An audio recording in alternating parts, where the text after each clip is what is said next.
Good evening, good morning, good afternoon. Wherever you are, hope time is treating you well. I am Sir Lawrence. This is a 1992 Volkswagen Golf GTI. It has come to my attention that a lot of people who play Forza Horizon 5 don't know how to modify cars in Forza Horizon 5. And that's what this video is going to aim to do today. I customize cars all the time. I love doing it. I'm just going to talk through my normal customization process today. Always go to custom upgrade. Always go to custom upgrade. And I always start at the conversion box. Main reason is because if I want to do an engine swap, that's where this lies. By the way, I don't know if anyone knows this, you can rev to hear the sounds of whatever modification you're installing if it changes the sound. If it doesn't change the sound, you won't hear a change.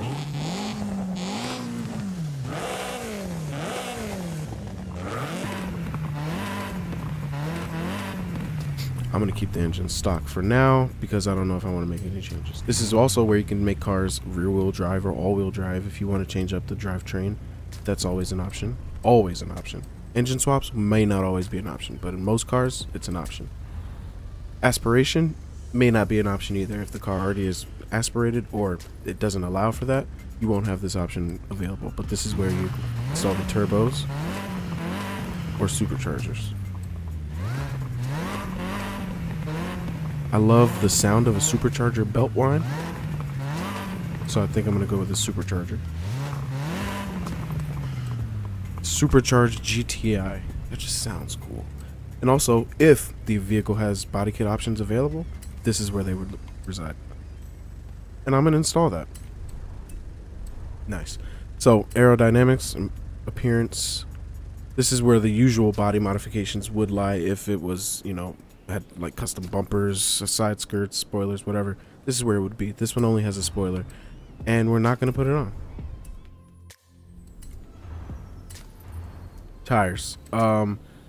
Stock tires on most cars are usually the worst tire, or depends on the car. Actually, I shouldn't say that, but you can usually tell by the tread on the tire. If you look closely, the tread will change, but it's not super noticeable if you don't have an eye for it or if you don't know what to look for. So, in order from lowest to highest is street, sport, and then semi-slick. Semi-slick, Horizon semi-slick, and Hot Wheels semi-slick are all the same tire. They all do the same thing. One just has Forza Horizon on it, and one just has a red line on it. The rest of these tires, this one, I don't really recommend slick tires for anything. Drift tires, I only recommend for if you're building a drift car. Rally tires is the perfect tire if you want to build a car that goes on the road and on the dirt. Drag tires, I only use on one car. I don't notice an actual difference. Snow tires, I think this is a lesser component of an off-road race tire, which is the one I would use for a designated off-road vehicle. And that's just basic overview of the tires. Some older cars have vintage tires, and those are about the street and sport level. I believe they're like somewhere in between street, maybe a little under sport as far as grip. Tire width, this isn't super duper important on a lot of cars, but what this does is allow for a larger contact patch between the tire and the ground, and usually you'll see a bump in performance for that. I like to just always max it out because it makes your it makes your car handle better, and it makes it look cooler with fat tires. Rims, there are a bunch of new rims in the game. I'm not going to spend too much time on this because I could spend forever on this. Actually, I'm going to fast forward through my rim thinking process, so I'm going to shut up now, and here we go.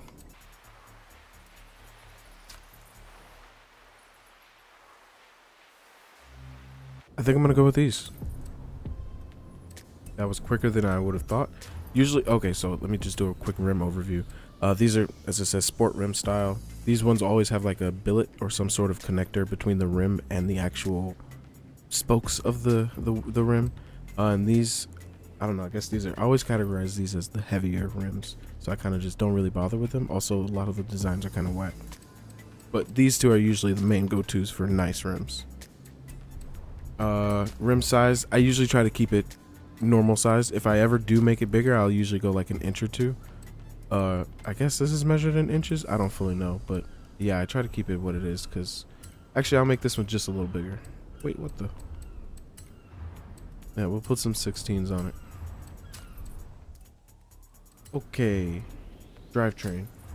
always put a race clutch. What this does is makes your shifts quicker. So like when you're, you know, it's less of a lag between the shift between the gears, if that makes sense. I don't know if I explained that properly.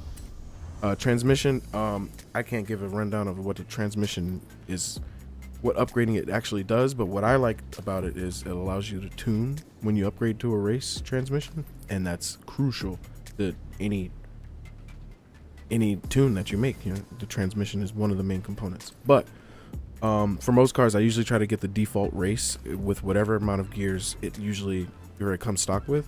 But in some cases, it's worth to look through and see, like, sometimes you'll get better stats. I don't ever really recommend the drift transmission, even when I'm building a drift car, simply because I don't like that it has only 4 gears. But that's just me, personal preference. Driveline, always go race. No particular reason why. Diff, I usually go race diff if I'm making a road car. If I'm making an off-road car, rally diff. Rarely do I use off-road diff unless it's a straight up like buggy off-road, you know. Because what this does is basically makes the engine puts 100% of the power to every tire all the time, whereas with a race, or well, I mean, it's still customizable, but what the default setting is that. Anyways, putting on a race diff. Brakes, always put the max brakes. Love putting race brakes on. What that does is allows you to customize your brake percentage, brake pressure, and your brake bias. Springs and dampers, what these do, they all do the same thing. I should give an overview. All of these upgrades, the brakes, springs, front anti-roll, and rear anti-roll, when you get the max, what it does is unlocks a tuning option, and no matter what you do, oh wait, well, I guess with these this is the only time you need the disclaimer for the springs. I can put on race springs and give it drift stance or rally stance if I really want to, but I like that it gives me the good starting point, so I go with race when I'm making a car for the road.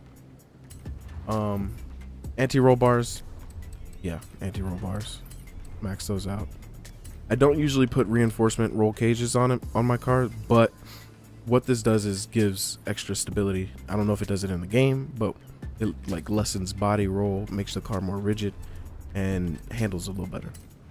Weight reduction is weight reduction. Actually, I'm gonna just go all out with this car. And now here's the good stuff, the fun stuff, the engine. Now, there's 4 categories on the engine that change how the engine sounds. That's the intake, the exhaust, the camshafts, and the aspiration, whether it's turbocharged or supercharged. That will also change the sound. I will go through each one individually right now. Intake, you'll hear like an intake sound right before the engine intakes. So here's stock.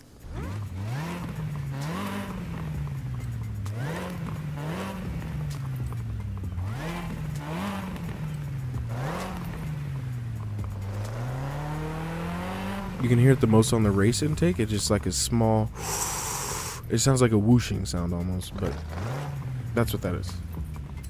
Stock exhaust. Street. I usually don't pick exhaust by the performance. I usually pick based off of sound.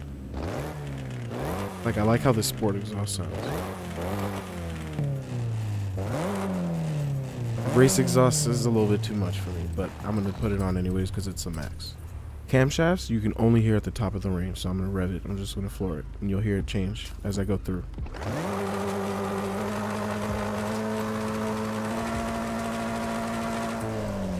That makes your top speed higher, makes your engine rev higher, therefore giving you a higher top speed. These don't change anything, sorry. Supercharger.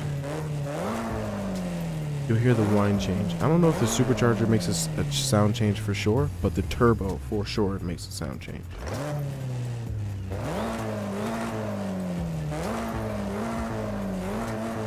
Well, you can't hear it at all now.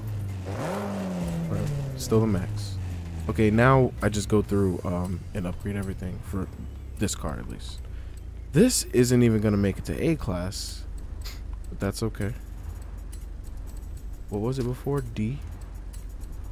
Oh my goodness, it's not even gonna... Okay, so in this situation, we're gonna revert and I'm gonna install a new engine, try to get it up to A, and probably gonna fast forward this part.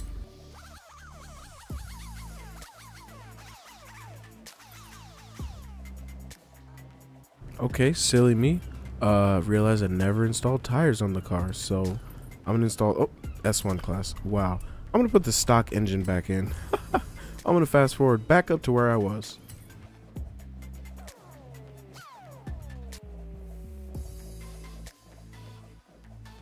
Nice. Okay, so back up to where we were. Each of these components individually and added together boost your engine performance greatly. I always recommend starting with camshafts, intake, exhaust, and supercharger to get to where you want to get. And if you want to max the car out, then forget everything. Throw the book out the window, put everything on. But if you're trying to get to a certain point, I recommend starting with those 4 things. Intake, exhaust, camshaft. What the heck do you call this category? Turbo section. Alright, this car, install. Look at that. Wow, lost 300 pounds, gained 200 horsepower, 300 or 200 horsepower, math numbers, right? From D to A, look at that, 75K. And that was part 1 of this Golf GTI's journey into becoming an amazing driving car. Stay tuned for part 2. What I'm going to do is put it on the road and put a tune on it, and we're going to get this thing running nice and get it clean and maybe put it around the track. We'll see. Until then, be good, drive safe. Goodbye.